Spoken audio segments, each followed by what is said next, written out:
6 de noviembre. Los mártires de Indochina. 1851 a 1862. Indudablemente hay muchos detalles legendarios en las relaciones de los martirios de la primitiva Iglesia, según han llegado a nuestras manos. Al leer la multitud de tormentos y la brutal crueldad que en ellos se manifiesta, recibimos la impresión de que todo aquello es pura invención de los escritores medievales. Sin embargo, en los tiempos modernos y casi en nuestros días, comprobados con multitud de testimonios completamente seguros y verídicos, se han repetido innumerables excesos de crueldad en los mártires de Indochina, de mediados del siglo XIX.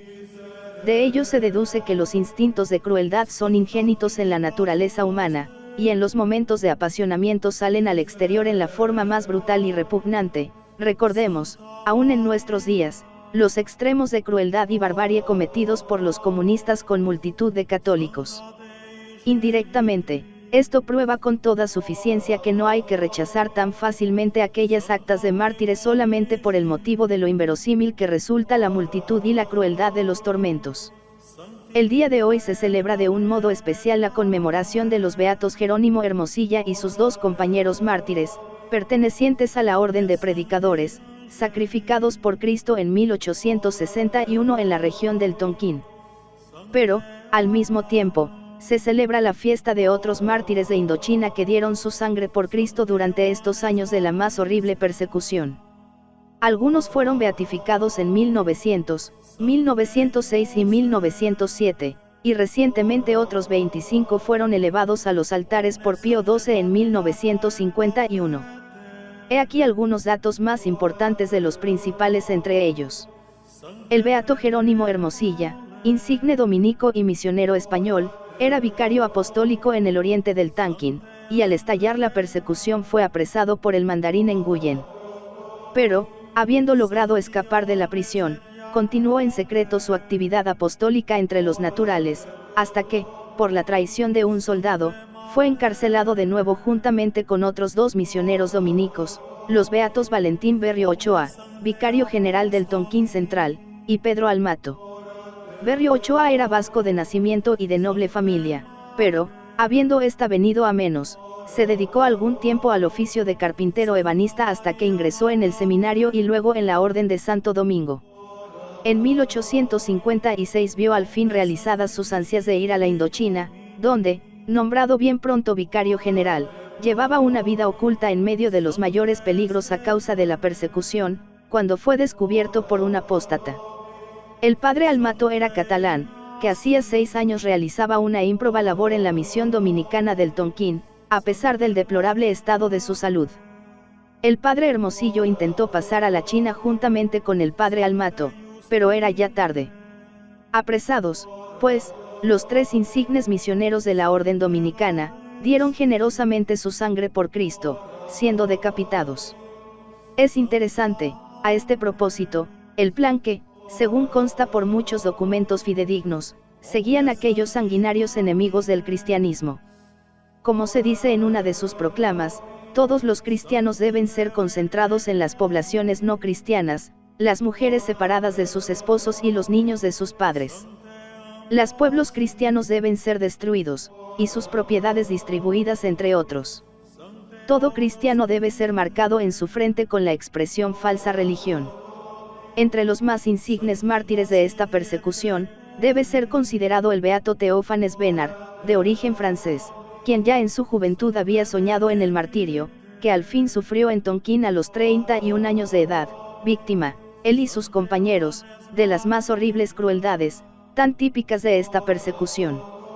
Ordenado de subdiácono en 1850, entró en el Colegio de las Misiones Extranjeras, París, y poco después escribía a una hermana suya estas conmovedoras palabras: conocía perfectamente el dolor que mi decisión causaría a toda mi familia y particularmente a ti, mi querida pequeña. Pero no pensáis que también a mí me ha costado lágrimas de sangre el dar este paso y el causaros esta pena. ¿Quién ha tenido más cariño que yo a la casa paterna y a la vida familiar? Toda mi felicidad aquí abajo estaba concentrada en ella. Pero Dios, que nos ha unido a todos con los lazos del más tierno afecto, ha querido separarme para sí.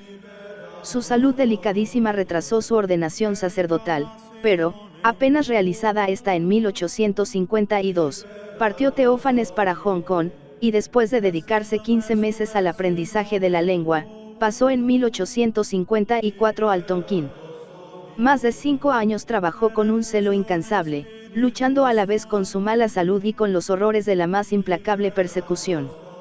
Hasta qué punto llegó la crueldad de los perseguidores, se expresa en estas palabras que escribía él mismo: se ha dado la orden de aprisionar a todos los cristianos y de martirizarlos por el sistema denominado Lantry, consistente en una tortura lenta, cortándoles primero los pies hasta los tobillos, luego hasta las rodillas, luego los dedos, luego hasta los antebrazos y siguiendo de este modo hasta que no les quede más que un tronco enteramente mutilado.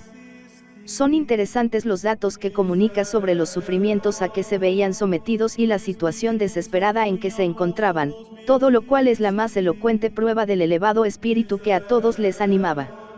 3 misioneros, dice, entre los cuales hay un obispo, yacen ya uno al lado de otro, día y noche, en un espacio de 1 vara y media cuadrada.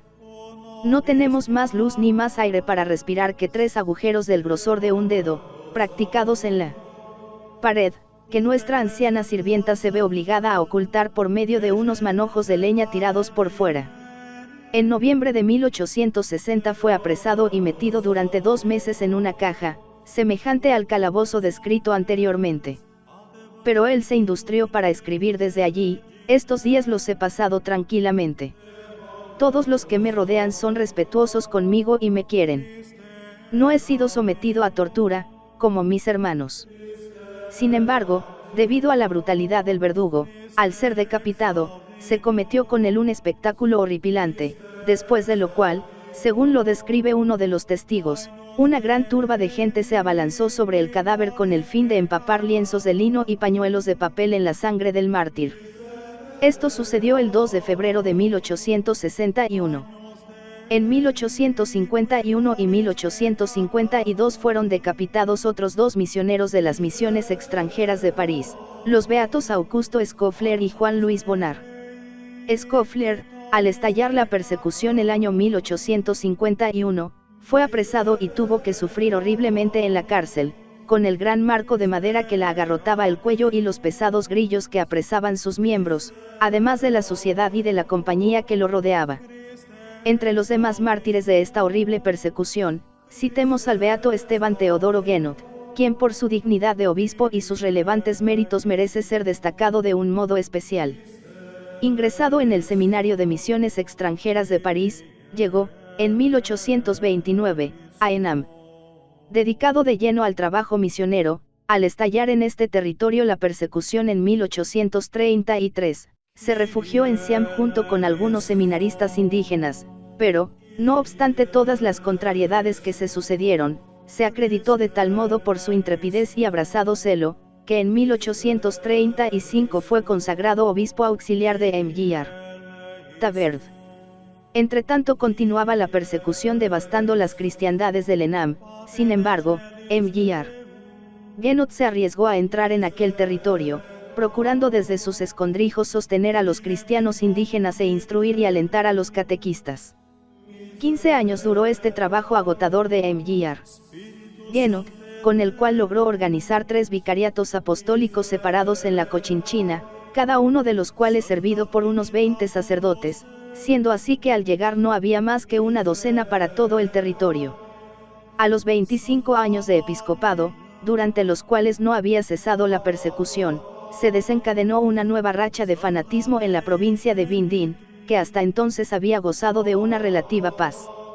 En estas circunstancias, el obispo Guénot se ocultó en la casa de un cristiano, donde tuvo que sufrir horriblemente, hasta que, exhausto de fuerzas, fue apresado por los emisarios del mandarín. Arrojado en un estrecho calabozo, donde apenas podía respirar, fue conducido luego al lugar principal del distrito, donde al poco tiempo murió en la cárcel por efecto de tantos sufrimientos. Su muerte ocurrió el 14 de noviembre de 1862. 2 años antes habían sufrido el martirio otros 2 obispos.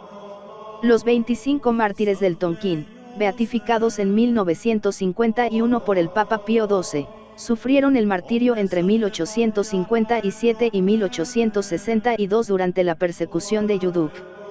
A su cabeza van los obispos españoles beatos José Sanjurjo y Melchor San Pedro.